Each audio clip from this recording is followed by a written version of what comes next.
Welcome back sa ating episode 2 ng pag-aayos natin dito sa ating Mio 1. Mio 1. Hindi ko alam kung sporty pa talaga to or ano eh. Pero 2006 model Mio at ngayon magkakabit tayo ng handle switch. Yung sa may kaliwa lang. Dahil merong iba sa switch ng Mio 1 talaga. No? So mamaya papakita ko sa inyo kung anong kaibahan no, yung kabago ngayon, pang sporty, tsaka ito, para sa Miu 1. So ngayon, kailangan muna natin baklasin ang kaha nito, no? Alright, so natanggal na yung mga tornilyo. At ito, tinatanggal ko na lang yung kanyang bombilya, yung mga signal light. Yeah. Naka-halogen lang yung mga ilaw natin, ano? Kasi sinubukan ko na maglagay ng LED pero hindi umuubra. Hindi ko alam kung bakit. Pero ayan, hindi ko na sinubukan talaga. Tanggalin na natin yung head cooling, itong headlight naman. Bakit ko pa tinanggal yung pinaka tinatawag na dibdib nung sa Mio 1 ano? Kasi kapag nagbabaklas ng ito na head cooling sa headlight, mahirap masyado, nagkakaroon ng gasgas yung mga kaha natin kapag nagrekta sa head cooling na no. So gagasgasan yung mga kaha. And kapag tinanggal yung pinaka-dibdib o yung pinaka-harapang fairing, yun, may iwasan natin magasgasan yung ating mga kaha. Sa ngayon, tinatanggal na natin yung tornilyo dito sa may switch. Yan, meron tatlong tornilyo dyan. Tanggal na natin yung pinaka-bracket nya. And yung mga socket, actually dito, ngayon, isang socket lang naman bukod dun sa mga pang headlight ano. Kasi mga terminal yung sa headlight eh. Pero yung dito mismo sa may switch ay isang socket lang, yung 6 na piraso. Or 6-pin socket.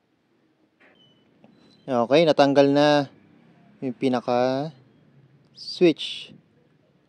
Ngayon, papakita ko sa inyo yung kaibahan ng dalawang switch. Yan, ito yung pang Mio Sporty, no? Ito yung current na ginagamit natin. Yan. So, sa panlabas talagang wala namang pinagkaiba talaga bukod ito dito sa pinaka-wirings niya.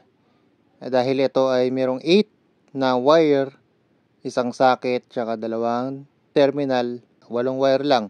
Sa panlabas, wala talagang pinagkaiba yan. Wala kayong mapapansin. At yung choke sa ilalim, tinanggal ko lang talaga yan. So, pero meron yan. Ito, bali hindi na siya yung original na switch eh. Ito yung bagong switch. Original na 5TL. Again, sa palabas wala kayong mapapansin na pagkakaiba. Pero ito, ayan, may extra socket ito para talaga sa, yung extra socket niya ay para sa park light. Ayan, yung kanyang wiring ano. So, yeah. Ito, yan. Para sa park light yun. Kabit muna natin, testing natin kung gumagana talaga bago natin ikabit mismo yung pinaka switch. Okay, gumagana. Kanyang, ayan, park light, naka-open. Kabilang signal light. Park light, open. Signal light, goods. Ayan. So, papaliwanag ko sa inyo kung anong kinaibahan naman talaga nito sa mga bago ngayon, sa mga Mio Sporty o yung iba pang switch ngayon, bukod kaibahan nito. So, kung mapapansin nyo kanina, kapag nagsisignal tayo ay namamatay yung isang ilaw o yung kabilang ilaw. So, yun po talaga ang purpose niya. So, merong kaibang parang setting o wiring dito sa switch na to. At kasama na ron syempre yung pinaka-harness. Kung maalala nyo, nagpalit tayo ng harness, di ba? Yung pang Mio 1 na harness. At kailangan natin yun, syempre. Kailangan natin magpalit dahil sobrang luma na ng harness na yan. At kailangan natin ng bago.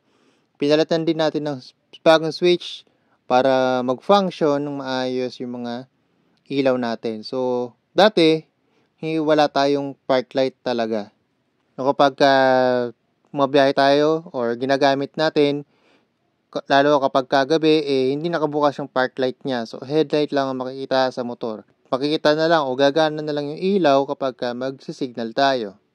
Ngayon, gusto ko lang itong i-share dahil sa mga gusto na mag-convert ng mag-Mio 1 talaga, no? Kung gusto mag-Mio 1 all the way, ito, pwede nyong kunin itong mga tips na to o gayahin itong mga kailangan na to. Punta na tayo doon sa testing natin nakakabit na yung kaha.